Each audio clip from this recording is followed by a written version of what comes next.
नमस्कार. दीपक रेगे कथाकथन चॅनलवर तुम्हा सगळ्यांचं मनापासून स्वागत करतो आणि एकच विनंती करतो की तुम्ही जर आत्ता चॅनलवर पहिल्यांदा आला असाल किंवा कथा कादंबरी चॅनलवरच्या ऐकताय पण चुकून चॅनल सबस्क्राईब करायचं राहून गेलं असेल तर आत्ता चॅनल सबस्क्राईब करा. सुरू करूयात कथा. वृंदा दिवाण लिखित कॅमेरा. दुपारची 3ची वेळ असावी. तव्यासारखी उन्हं तापलेली. मार्च महिना नुकताच सुरू झाला होता. उन्हामुळे रस्त्यावरची वर्दळही थोडी कमीच झाली होती. कारण शारदाला रस्त्यावरच्या वाहनांची ये जा, त्यांचे ते कर्णकर्कश हॉर्नचे आवाज अंतरानं ऐकायला येत होते. त्यांचा स्वप्नशील सोसायटीतला ब्लॉक रस्त्याकडेलाच मिळालेला होता. त्यालाही आता 10-12 वर्ष होऊन गेली होती. त्यामुळे अगोदर वस्तीपासून दूर असलेली त्यांची इमारत आता भरपूर वस्तीत आलेली होती. माणसांचा वावरही बराच वाढलेला होता. त्याचबरोबर वाहनांच्या आवाजाचा त्राससुद्धा. दिवसभरात निवांतपणा फार थोडा मिळायचा. एकतर रात्री 12च्या पुढे किंवा ऋतूंच्या वाढलेल्या तीव्रतेमुळे, एरवी नाही. शारदाचं सकाळपासूनचं सर्व आवरून झालेलं होतं. थोडा टीव्हीही बघून झाला होता. पंख्याखाली ती शरीर मनानं विश्रांती घेत पडलेली होती. डोळ्यांवर पेंग आली आणि तिने हातातलं पुस्तक टाकून डोळे मिटले. नव्हे, ते आपसूक मिटले गेले. 5-7 मिनिटंच गेले असतील. तोच सतत बेल वाजत राहिली. त्यांनी तिला त्या तंद्रीतनं जाग आली. सारख्या वाजणाऱ्या बेलनं ती स्वतःवरही चिडलीच.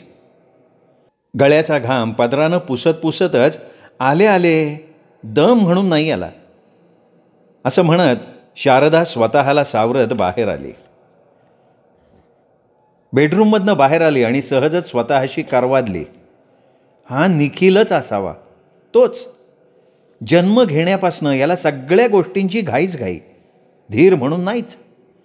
चक्क 3 आठवडे अगोदर डॉक्टरांनी सांगितलेल्या तारखे अगोदर जन्माला आला हा. त्यात रागही होता आणि कौतुकसुद्धा.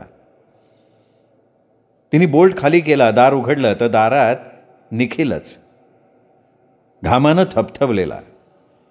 त्याला बघून ती आत वळत म्हणाली, पळत आलास की काय वरती? लिफ्ट बंद आहे का? केवढा रे हा घाम?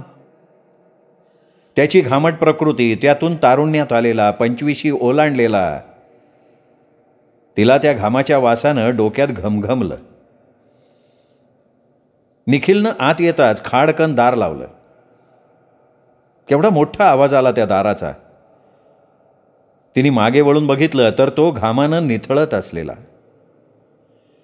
खूप घाबरलेल्या माणसाला घाम खूप येतो असं तिने परवाच कुठेतरी वाचलेलं होतं. ते तिला आठवलं. आठवूनच गेलं.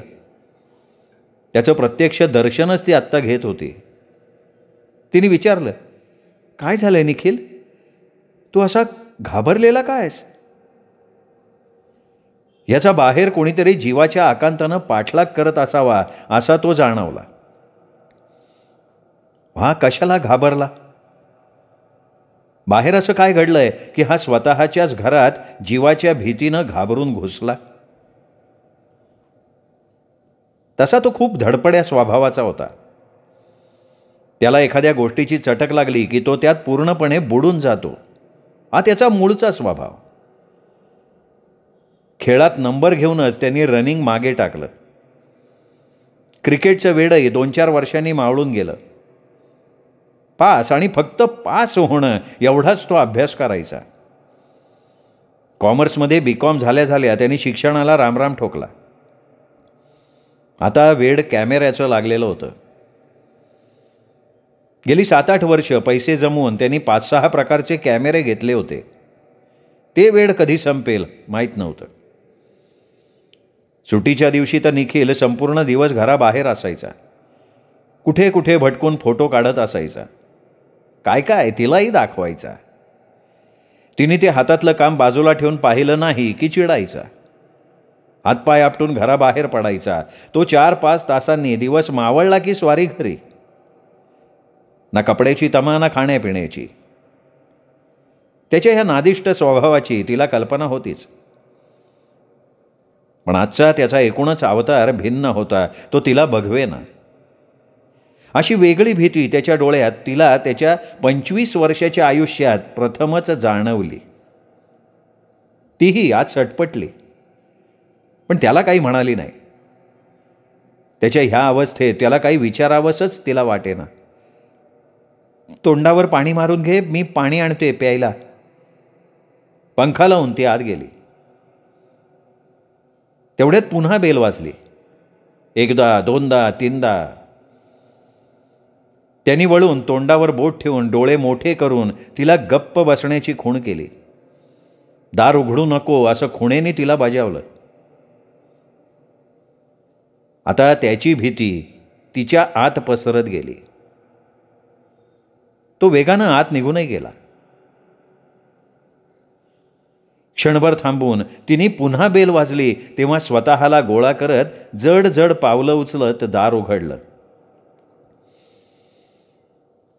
आता बाहेरनं हिथं कोणी आलंय का? 20-25 तरुण. तिघांपैकी एकानं घरात नजरेनं डोकावत तिला विचारलं. क्षणभर ते तिला साध्या पोशाखातले पोलीसच वाटले. तिनेही निर्विकारपणे उत्तर दिलं, इथे? माझ्याकडे? नाही, कुणीच नाही. मिस्टर नोकरीवर गेलेत, मुलगा कॉलेजला. निखिल तिचा मुलगा.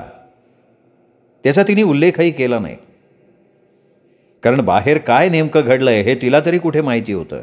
तेवढा अवधी तरी तिला कुठे मिळाला होता. तो घरी आला तो तशा भेदरलेल्या अवस्थेत. तेवढं तिच्या मनाने टिपलं होतं, बाकी सगळं अज्ञात होतं. तुम्हाला मुलगा बिलगा नाही आहे ना?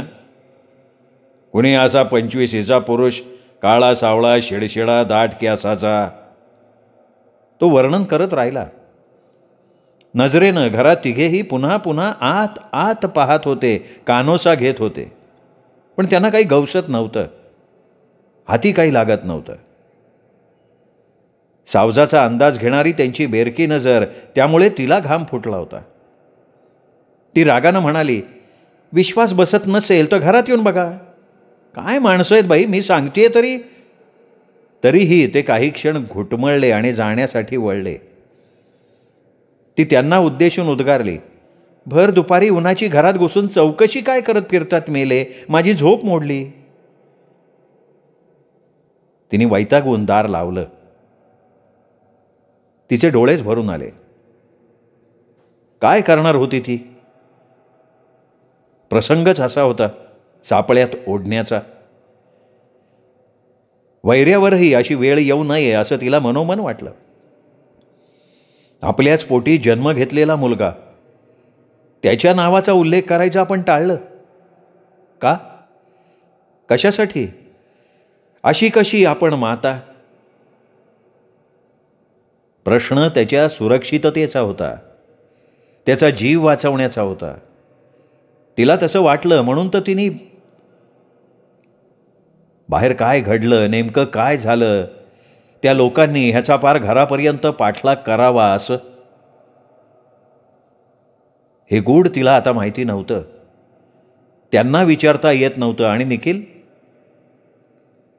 तो काही आपणहून सांगेल? आत्ता लगेच नाही, पण रात्री, उद्या, परवा.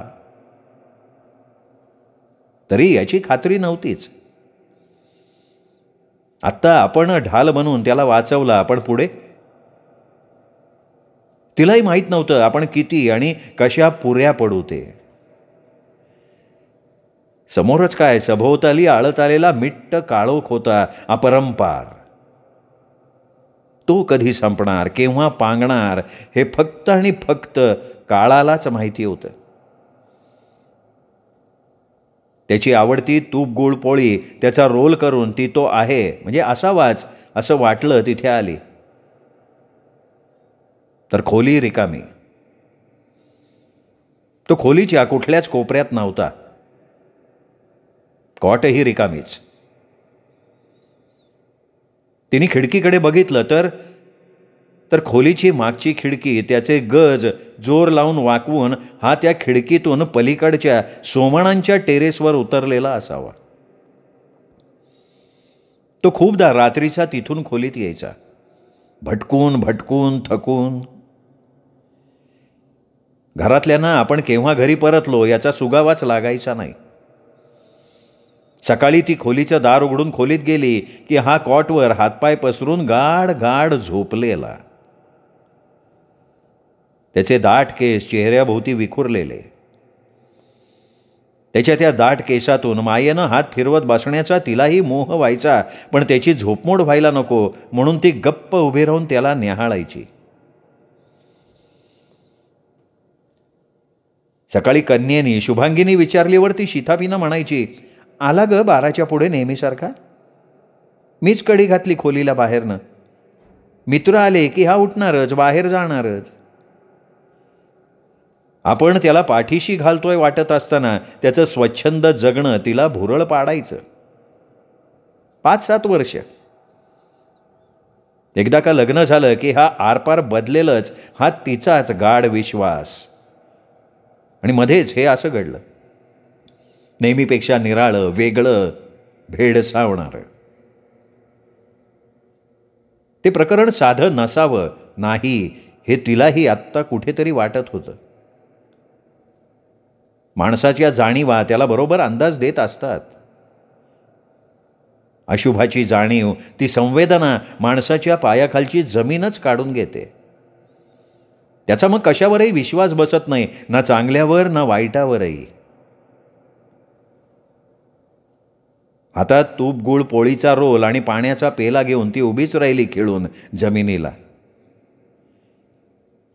कितीतरी शंकांचे, संशयाचे प्रश्न पाचोळ्यागत तिच्या मनात फडफडत होते. कोण देणार होतं त्याची उत्तरं? आत्ता तरी तिलाही माहिती नव्हतं. त्याही स्थितीत तिने त्याचा कॅमेरा शोधला. तो घरात घुसला तेव्हा त्याच्या गळ्यातच होता, तेवढंच तिच्या लक्षात होतं.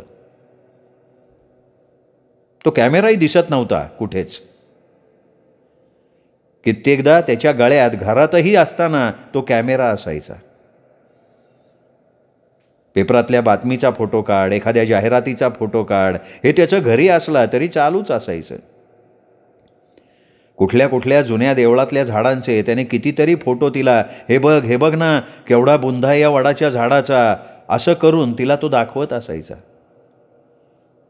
कुठे आहे रे हे एवढं प्रचंड झाड? तिने विचारताच मुंबईपासून 25 किलोमीटरवर एका खेड्यातल्या गावाबाहेरच्या दत्ताच्या मंदिराच्या आवारातलं आहे. श्याम्यानं सांगितलं होतं, त्यांनी बघितलं होतं, म्हणून मी गेलो परवा आणि फोटो काढला, असं म्हणाला होता. तिला ते ऐकताना त्याचे चमकून उठलेले डोळे ती बघतच राही. कसलं हे वेड याचं, असंही तिला वाटे. त्याचं वाढत असलेलं प्रमाणही तिला घाबरवत होतंच.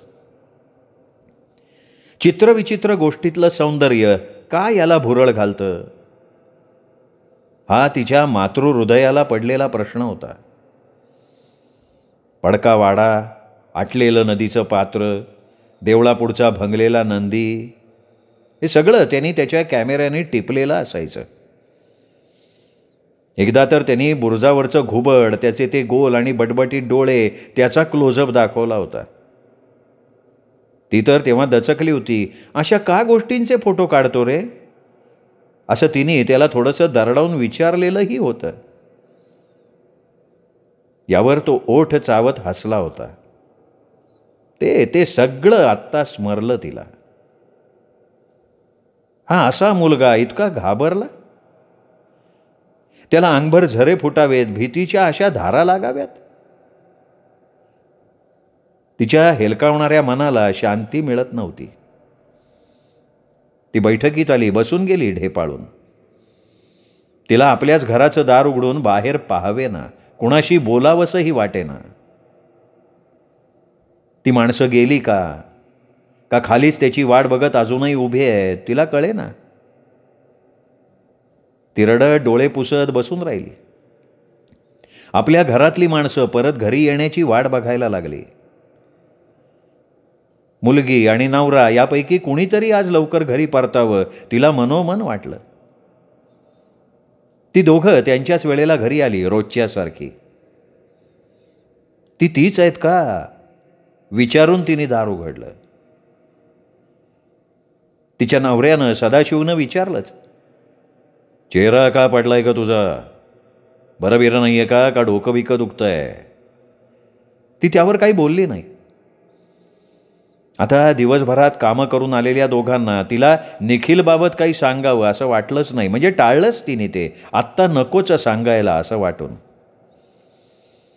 पिंपातून पाणी घेऊन पिताना शुभांगीनं विचारलं, आई दुपारी कुणी आलं होतं का ग आपल्याकडे. का ग नाही, असं का विचारतीयस. अगं वासंती काकू विचारत होत्या मला, 3 तगडी माणसं भराभरा जिना चढून तुमच्या दारापुढे जाऊन थांबली असं म्हणाल्या. काय माहिती बाई, मला तर गाढ झोप लागली होती. तिने सरळ सरळ खोटं सांगितलं. रात्रीच्या जेवणाच्या वेळी तो कधीच घरी वेळेवर नसायचा याची ही घराला सवय झाली होती. रागवून ओरडून हात उगारून सगळं सदाशिवचं करून झालेलं होतं. तो मोठा व्हायला लागला तसा बाप लेकातला संवादच संपत आला. शारदाच्या मनात यायचं, याची तक्रार केली तर तो घरीच यायचं थांबवायचा. नाही, हा स्वच्छंदी मुलगा घर सोडून जायचा. आता तर तो कमवत होता, त्यामुळे अजून स्वतंत्र होता त्याच्या मनासारखं वागायला. रात्री मात्र बांध फुटला. तिने सदाशिवला दुपारचा सर्व प्रकार सांगितला. आता तिला सांगणं भाग होतं. अंथरुणावर आडवा झालेला तो उठून बसला. तो स्वतःच्याच केसातनं हात फिरवत बसला. त्याच्या तांबारलेल्या डोळ्यातली झोप परिस्थितीनं उडालेली होती. तो पुटपुटावं तसं म्हणाला, आपल्याला कळायला तर पाहिजे बाहेर याच्याबाबत काय घडलंय ते. घरी यायला तर पाहिजे. याची लक्षणं ठीक नाहीत हे मी कधीच ओळखलेलं होतं. तूच त्याला पाठीशी घालायचीस म्हणून ही वेळ आली आहे, ही आफत. काय भानगड केली यांनी त्याचं त्याला ठाऊक. याचे उद्योग हे असे, घरच स्वतःचं पेटवणारे. कुणाला धडकला का कुणाचा खून. सदाशिवचं तोंड उघडं पडून गेलं. खून या शब्दाचा नुसता उच्चार करताना साधं 4 चौघांसारखं कुटुंब होतं ते, सरळ मार्गी. कमवायचं, खायचं, आला दिवस संपवायचा. कॅमेऱ्यानी खून करतात का. तशातला नाही आपला निखिल. उगाच नसत्या शंका घेऊ नका तुम्ही. आपला तुझा म्हण तुझा. सदाशिव अतीव तिरस्कारानं म्हणाला. धाडकन त्यांनी पलंगावर स्वतःचं अंग टाकलं, तिच्याकडे पाठ करून झोपून गेला. प्रसंग चाला तर त्याच्या जीवावरच बेतलं तर आईबाप म्हणून नको का त्याच्या पाठीशी उभं राहिला आपण. राहा ना, तू राहा. तो त्याच त्वेषानं म्हणाला, माझ्या पोराचा जीव मोलाचा. देवा नारायणा, तो घरी यायला पाहिजे. येईलच तो, माझी खात्री आहे. आज येईल, उद्या नाही तर परवा. वाट बघ. असं म्हणत सदाशिव उठला आणि बाहेर जाऊन गॅलरीत उभा राहिला. त्यांनी पेटवलेल्या सिगरेटचा वास उघड्या दारातून तिच्यापर्यंत पोहोचला. तुम्हाला कारण मिळालं, ती चडफडत म्हणाली. सकाळी चहा घेऊन निखिलचा मित्र महेश याच्याकडे सदाशिव जाऊन आला. तो घरात येताच शारदानं त्याला विचारलंच, कुठे गेला होता. ऑफिसला जायचं नाही आहे का. 9 वाजायला आलेत, अजून आंघोळ जेवण. रजा घेतली आहे. तो गप्प. अशा वेळी भडाभडा बोलून मोकळा होईल तो पुरुष कसला, तिच्या मनात आलं. ती वळत होती आत तर तो दाराकडे बघून म्हणाला, महेश कोटणीसकडे गेलो होतो. याचा मित्र ग तो होता याच्याबरोबर. काय झालं म्हणे. तो नव्हता, पण त्यानं सांगितलं की उत्तरेकडे ती निम सरकारी मोठी आकाशदर्शन बिल्डिंग बांधली आहे ना. तो शारदाकडे बघत बोलला, हिला हे सांगावं का नको. त्याचं स्वतःशीच ठरत नव्हतं. सांगा की त्या इमारतीचं काय. ह्याचा त्या इमारतीशी काय संबंध. हा का घरी आला तेव्हा घामानं थपथपला होता. याला तिथे काय दिसलं, यांनी काय केलं, अहो बोला की. ती पेटून विचारती झाली. काळजीच्या आत लाटांवर लाटा आपटत होत्या. पेपर वाचतेस का तू का नाही? वाचते की. पाणी येणार का नाही, कुठल्या थिएटरला ह्या सोमवारी कुठला नवा सिनेमा लागणार आहे ते. हेच चुकतं तुमचं बायकांचं. दुसरंही वाचत जा की. वाचते. कुणाला कुठलं बक्षीस मिळालं, कशात मिळालं, राशी भविष्य. त्याने कपाळावर हात मारून घेतला. अहो मग तुम्ही सांगा की. ती संयम संपून म्हणाली. ती आकाशदर्शन बिल्डिंग 50 मजली, ती बेकायदेशीर जागी उभारलेली आहे. जागेवर या देशातल्या बड्या बड्या धेंडांनी मोठाले फ्लॅट घेतलेत. असेच 4-4, 5-5 बेडरूम्सचे, स्वतःसाठी, नातलगांसाठी आणि अजून कोणाकोणासाठी. तो बिल्डर, त्याला हे सामील असतात मंत्री.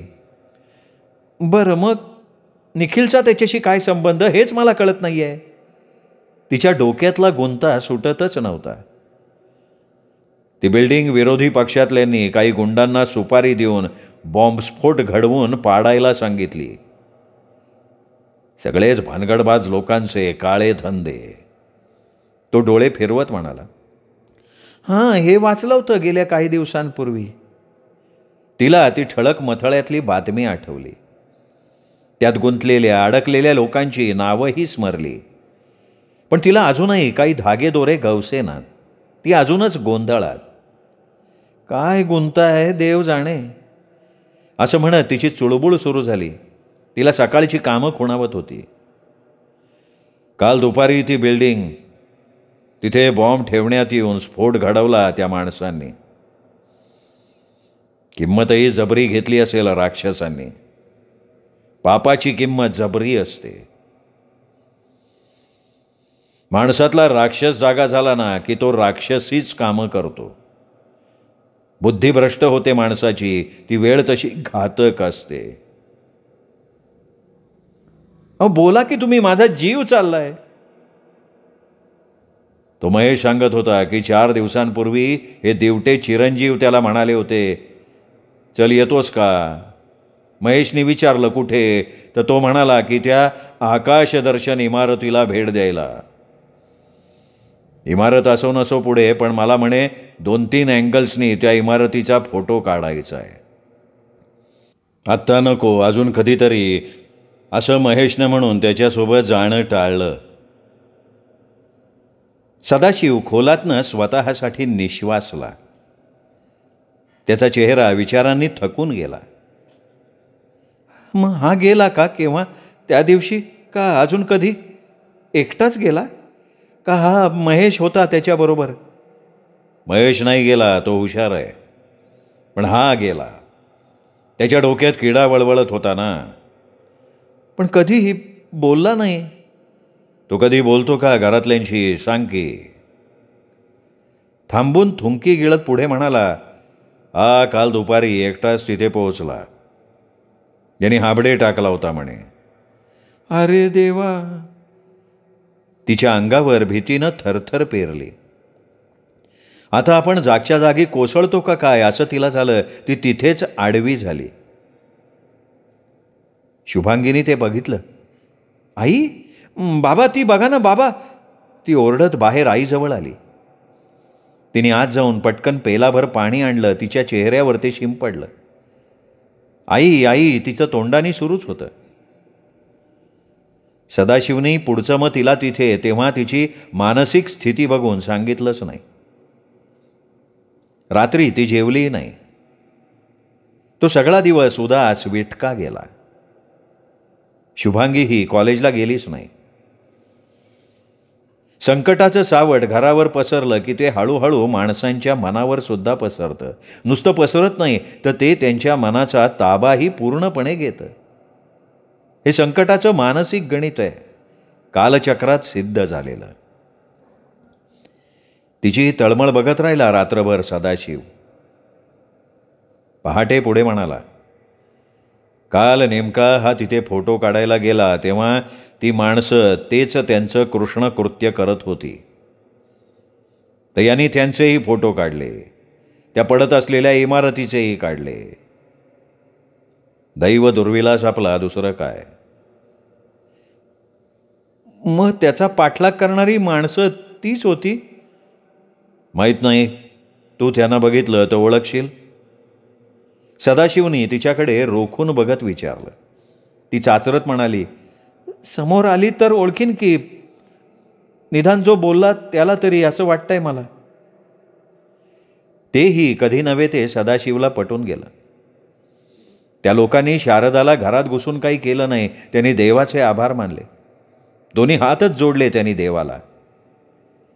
तो शारदाला म्हणाला, पण आपल्या दोघांपैकी कुणीही याबाबत काही बोलायचं नाही, तुझ्या डोक्यात राहील का? तिने मान डोलवली. का असं विचारलंही नाही. त्यांनी तिला जवळ घेतली तर ती ओक्साबोक्शी रडत राहिली कितीतरी वेळ. कुठं रिकामं करणार होती ती तरी स्वतःचं मन, त्या मनावरचं ओझं. ते ओझं असं असह्य होऊनच जातं एखाद्या क्षणी माणसाला. आणि असे क्षण माणसाची परीक्षा बघणारीच असतात. शारदानं मनाला कितीही समजावलं तरी तिला या क्षणी आपलं खऱ्या अर्थानं फार फार नुकसान झालंय असंच वाटत राहिलं. दिवसाच्या कुठल्याही क्षणी तो घरी येईलच हा तिला निखिलबाबत विश्वास वाटत होता. घरातल्या इतर कुणासाठी नाही तरी आपल्यासाठी तो नक्की घरी परतेल ही आंतरिक इच्छा, आणि तीही अति तीव्र अशीच होती. येईल तर तो केव्हा येईल? त्या दिवशी आला तसा भर दुपारी उन्हाचा का रात्रीच्या नक्की कुठल्या प्रहरी कळत नव्हतं. दिवसा तो नक्कीच घरी येणार नाही. तो कुणाच्याही नजरेला पडणं त्याला निदान काही दिवस तरी परवडणारं नव्हतं. ती त्याला तो घरी येता जीवापाड अशी जपणार होती. त्याच्या आवडीची आमटी, पोळी, तूप त्याला दोन्ही वेळेला करून घालणार होती. निदान या सर्व जीव घेण्या प्रकाराचा खरा शेवट होईपर्यंत, अंतिम निकाल लागेपर्यंत. आणि ती माणसं, ती कुठे असतील? ती अजूनही त्याला शोधत असतीलच का? हा त्यांना हुलकावण्या देत लपत छपत फिरत असेल का? कुठे कुठे खात काय असेल? झोपला की त्याला झोपमोड केलेली चालत नसे, तो उठवणाऱ्याच्या अंगावर खेकसतच असे. त्याचे ते तांबारलेले डोळे ते तिला इथून दिसायचे. स्वतःच्या सजगपणावर पहारा ठेवण्यात दिवस उगवत होता आणि संपत होता. तो येत नव्हता. त्याची काही बातमीही कळत नव्हती. कोण सांगणार होती ते? तिने तसं सदाशिवला म्हटलं तर तो कपाळभर आठ्या पाडत तिची नजर टाळत म्हणाला होता, आता त्याची आशा सोड. तो घरी यायचाच असता तर या इतक्या दिवसात आला नसता का? आता आपल्या पोटी एका मुलानं जन्म घेतला होता हे आपण विसरायचंय. मी तरी विसरलेलो आहे. तो ओठ वेडे वाकडे करत तिच्याकडे बघत म्हणाला. त्याचं तोंडच कडूशार पडलं होतं. असं समजायचं ते तुम्हाला जमत असेल, मला नाही जमणार. तो कालही माझा मुलगा होता, आजही आहे आणि उद्यासुद्धा. भ्रम आहे तुझा हा शारदा, असं म्हणत तो तिच्या जवळून उठला. 2 आठवड्यांनी काही वेगळेच दोघेजण निखिलची चौकशी करत घरी आले. घरी ती एकटीच होती. त्याचा कोणीतरी फोटो दाखवत विचारलं होतं, हा तुमचाच मुलगा आहे? त्यांच्या त्या भेदक नजरेनं ती उभी थरथरली. मानेनं चक्क नाही म्हणाली. त्यांनी विचारलं, त्याचा काही फोन, काही मेसेज आलाय का घरी? त्यांची ती नजर तिला वाटलं आपल्यावर वार करतीये, खोलवर जखमाच करतीये, देह मनावर. नाही, तिने सांगितलं. तिच्या तोंडातून शब्दच बाहेर पडत नव्हता. जे पडत होते ते महामुश्किलीनं. पेपरमध्ये तर त्या मोठ्या 50 मजली आलिशान इमारतीसंबंधी सारख्या बातम्या येत होत्या. त्या वाचताना तिच्याच अंगाचं पाणी पाणी होत होतं. सर्व सुखात चाललंय म्हणताना हे एक नवीनच प्रकरण घरात सुरू झालेलं होतं. त्यांनी घरादाराची मनःशांती मात्र हिरावून घेतली होती. हे एक कठोर सत्य होतं. त्याच आठवड्यात त्याच्या नावानं पकड वॉरंट काढलेल्या पत्रकाची एक झेरॉक्स कॉपी त्यांना घराच्या पत्त्यावर एका शिपायानं आणून दिली. बाहेरचा कोणी परका माणूस त्यांच्या दाराजवळ चौकशी करत आला की इमारतीतली 2-4 माणसं इथून तिथून वाकून कान देऊन ऐकत असत. शारदा ते पत्र घेई, दार लावून घेई, नंतर मन निवल्यावर वाचे. त्या महिन्याच्या शेवटी महेश घरी आला. रात्री 11च्या पुढेच. शारदाला वाटलं तोच आला. कोणाच्या तरी मागे बसून काही कपडे न्यायला, आम्हाला भेटायला, लगेच जाईलही. पण ती महेशला दारात बघून खूप निराश झाली. ते जे कोणी कुणासाठी त्या बिल्डिंगच्या तिथे बॉम्ब्स ठेवायला आलेले होते त्यांचे फोटो निखिलच्या कॅमेऱ्यात होते, त्या पडणाऱ्या इमारतीसह. त्या इमारतीची खूप पडझड झाली होती, वित्तहानी झाली होती, पण प्राणहानी नाहीच, कारण 3-4 कुटुंबच तिथे राहायला आलेली होती. बाकीचे ब्लॉक्स तसे बंदच होते, कारण वादाला तोंड फुटलं होतं. ती इमारत, ती जागा, बांधकाम सगळंच बेकायदेशीर होतं. काळ्या पैशाच्या आधारे उभं होतं. सत्याला वाकुल्या दाखवत तेच नष्ट झालेलं होतं. लोक बातम्यांनाही कंटाळले, कारण पुढे काहीही घडत नव्हतं. केस कोर्टात गेली होती. बिल्डरवरच खटला भरलेला होता आणि सर्व घराच्या मालकांना जबाबदार धरलेलं होतं. निदान 5-10 वर्ष तरी हा गुंता सुटणारा नव्हता. सरकारची ही पॉलिसीच आहे. प्रकरण भिजत ठेवायचं, माणसांच्या विस्मरणात सगळं गेलं की हळूच एक दिवशी त्यांना हवा तसा निकाल लावून टाकायचा. आंधळ्या कारभाराला हातभार लावायचा, कारण मोठ्या माणसांचे हात त्यात नुसते अडकलेले, गुंतलेले नसतात, तर बरबटलेले असतात. महेश आत आला. दार त्यांनी स्वतःच लावलं. तो निखिलचा खूप जवळचा मित्र होता, खूप दिवसांपासनं, पण व्यवहारी, स्वतःचं हित काढणारा. ह्याच्यासारखा नादिष्ट नव्हता आणि वेडा तर नाहीच नाही. त्यांनी खिशात हात घालून एक लिफाफा शारदा पुढे केला. तिने सदाशिवकडे बघितलं. त्यांनी नजर आणि तोंड फिरवलं. शारदानं विचारलं, हे काय? नवं पत्र? सरकारकडून आलंय? काय झालंय? तो सापडला? पकडला गेला? कुठे आहे रे? काकू, तो कुठे आहे हे मलाही माहीत नाही. हे त्याचं पत्र आहे. माझ्या बेलापूरला असलेल्या मित्राला आलं, त्याच्या पत्त्यावर.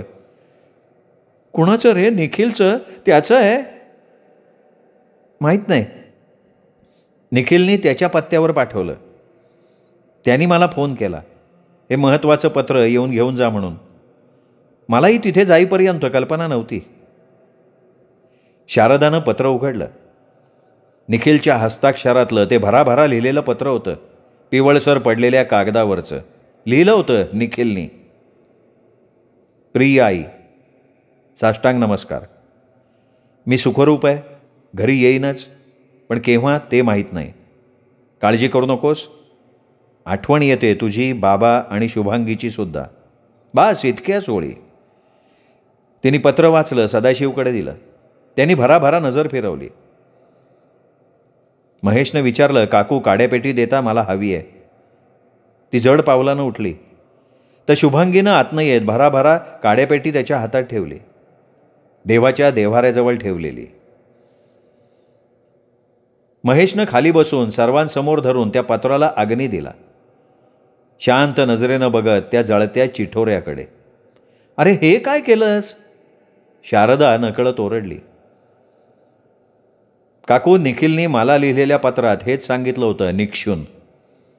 मी माझं कर्तव्य केलं, मित्र कर्तव्य काकू, आणि तो पाळाला.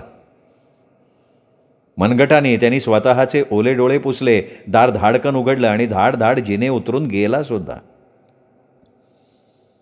कुणीही बाहेर आलं नाही, त्याला निरोप दिला नाही. त्यांनी त्या कुटुंबासाठी इतकं मोठं काम केलं. त्यांचा निखिल सुखरूप आहे ही आनंदाची सुखद बातमी दिली त्यांना. दिवस पुढे सरकत होते. उन्हानं तर बाहेर कहर केला होता. त्याची तीव्रता वाढली होती की ती ह्यांना नेहमीपेक्षा जास्त जाणवत होती. त्यांना माहीत नव्हतं. उन्हाळा संपला. आकाशात ढग जमायला लागले. काही दिवसात उकाडा संपून पाऊसही सुरू झाला. शतधारांनी धरित्रीला न्हाऊ घालायला लागला. खिडकीशी उभी राहून शारदा त्याच्या घरी यायची वाट बघत होती. येईलही तो केव्हा इतकंच ठाऊक नव्हतं. आणि हीच खरी बोच होती. प्राण डोळ्यात आणून शारदा त्याची रोज रोज वाट बघत होती. तो येत नव्हता. नाहीच. त्याच्या त्या कॅमेऱ्यानं त्याला त्याच्याच माणसांपासून तोडलेलं होतं. अजब वेडानं त्याचा घात केलेला होता. इतकं भयानक असतं वेड का याचंच तसं होतं माहीत नाही. पण झपाटले पण त्याच्यासारखं फार कमी जणांजवळ असतं एवढं मात्र खरं. आता त्याला घर सोडून 7 वर्ष झाली आहेत. तो खऱ्या अर्थानं परागंदा झालाय. त्याचं काय झालंय हे फक्त शारदाला ठाऊक नाही. सदाशिव म्हणतो, वाट बघायची ती त्याची खरी बातमी कळण्याची. मग आपण त्याचा फोटो भिंतीवर टांगायला मोकळं. त्याचं ते नैराश्यानं हसणं तिला बघवत नाही. ती ओरडली, खबरदार, असं अजिबात बोलायचं नाही हा निखिलच्या बाबतीत. येईल, तो येणार, माझं आईचं मन सांगतंय. आणि तीही त्या कोसळणाऱ्या इमारतीसारखी खाली कोसळली. टाहो फोडून रडायला लागली. शरीराने आणि मनाने दमून जाईपर्यंत. नंतर घरभर दिवसाच्या कुठल्याही प्रहरी ते त्यांचं 3 खोल्यांचं छोटं घर तिच्या दबल्या हुंदक्यांनी नुसतं आतल्या आत थरथरत असतं. गदगदत राहतं काही काळ. शारदाला खूपदा तो डोळ्यांपुढे दिसतो त्याच्या त्या गळ्यात अडकवलेल्या कॅमेऱ्यासह. हसत कपाळावर झुलपं घेऊन ओठातून आणि डोळ्यातून. तीही भरल्या डोळ्यांनी त्याचं ते स्वप्नातलं का मनातलं रुपडं पाहत राहते मन भरेपर्यंत. अखेर आई आहे ना ती, वेड्या मुलाची एका.